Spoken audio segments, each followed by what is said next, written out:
जो चीज मैंने आपके सामने रखी है इस पेपर मामले में, जो मैंने आपको बताया है कि किस तरह से एजेंसियों को ठेका दे करके लोगों को लूटने का काम कर रहे हैं, किस तरह से पेपर लीक करवा करके, पेपर लीक करवाने वाला तो जिम्मेवार कौन है? इसका जिम्मेवार तो चेयरमैन है। चेयरमैन के खिलाफ मुकदमा दर्ज होना चाहिए, चेयरमैन के साथ साथ सेक्रेटरी के खिलाफ दर्ज होना चाहिए। चेयरमैन को किसने बनाया? मुख्यमंत्री ने बनाने का काम किया, मुख्यमंत्री के कॉन्फिडेंस का व्यक्ति। इसका मतलब मुख्यमंत्री स्वयं पेपर लीक कराने में शामिल है। मुख्यमंत्री की सरकार जो है वो इसके लिए दोषी है। इन लोगों के खिलाफ कार्रवाई होनी चाहिए। एक दफा पेपर लीक हो सकता है, 28 बार कभी पेपर लीक हुए। मेरे पास डिटेल है पूरी, आपको कौन कौन से दिन किस किस भर्ती के पेपर लीक हुए मैं आपको बता देता हूँ। पुलिस कांस्टेबल की भर्ती हुई थी, उसमें पेपर लीक हुआ जो अभी लेटेस्ट जो थे। उससे पहले ग्राम सचिव के 617 पद थे, उसका पेपर लीक हुआ था। उसके बाद बी फार्मेसी की परीक्षाएं थी, उसका पेपर लीक हुआ था। नहीं, मैं बता ही देता हूँ। एक्साइज इंस्पेक्टर की भर्ती थी, उसके पेपर लीक हुए थे। इसी तरह क्लर्क की भर्ती हुई थी, उसमें भी पेपर लीक हुए थे। All India pre medical test की परीक्षाएं थी, उसके पेपर भी लीक हुए थे। इसी तरह से केंद्रीय विद्यालय प्राइमरी टीचर्स की भर्ती थी, उसके पेपर लीक हुए। हरियाणा शिक्षा बोर्ड की हिंदी व अंग्रेजी की परीक्षा के पेपर भी लीक हुए। हरियाणा एग्रीकल्चर इंस्पेक्टर की भर्ती के पेपर लीक हुए।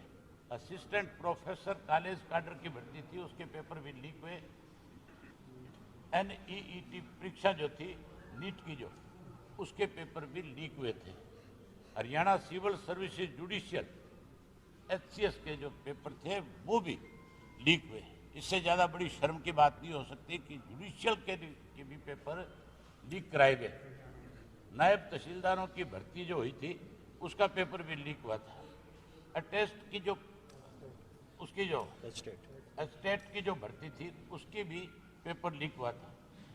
PTI के जो 1983 पद थे, उनकी भर्ती रद्द हुई थी। इसी तरह ग्रुप D खेल कोटा के 1518 जो बच्चे थे, जिनको सरकार ने नौकरी पे रखने की बात कही थी, उनकी भी भर्ती जो है रद्द कर दी गई थी।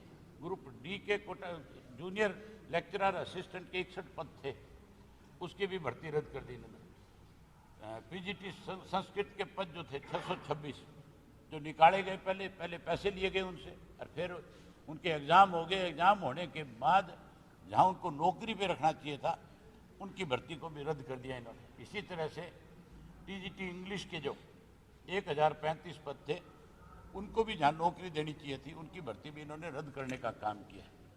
इस तरह से इन्होंने भर्तियां रद्द भी करी, उनके पैसे फार्म के लिए गए, उन पैसों को खाने का काम किया।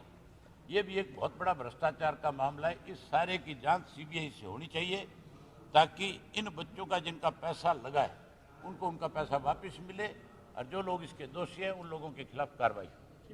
विज साहब ने तो अनेक दफा सरकार के आगे रोने रोए हैं। विज साहब की बात को कोई सुनने वाला नहीं है। विज साहब तो ईमानदारी के साथ उन बच्चों के साथ न्याय कराना चाहते हैं जिनके साथ बेईमानी हुई है।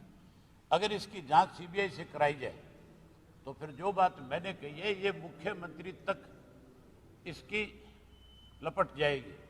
इसमें मुख्यमंत्री तक भी पूछताछ की जा सकती है, क्योंकि चेयरमैन बनाने वाला मुख्यमंत्री है, कोई और व्यक्ति नहीं है। एक चेयरमैन को मुख्यमंत्री ने 15 दिन के लिए सस्पेंड भी किया था, फिर उसको इसने क्लीन चिट भी दे दी थी। खुद ही सस्पेंड कर देता है, खुद ही क्लीन चिट दे देता है। ऐसा मुख्यमंत्री पहले देखा तुमने कोई हरियाणा में, जो किसी को सस्पेंड भी करे, क्लीन चिट भी दे दे?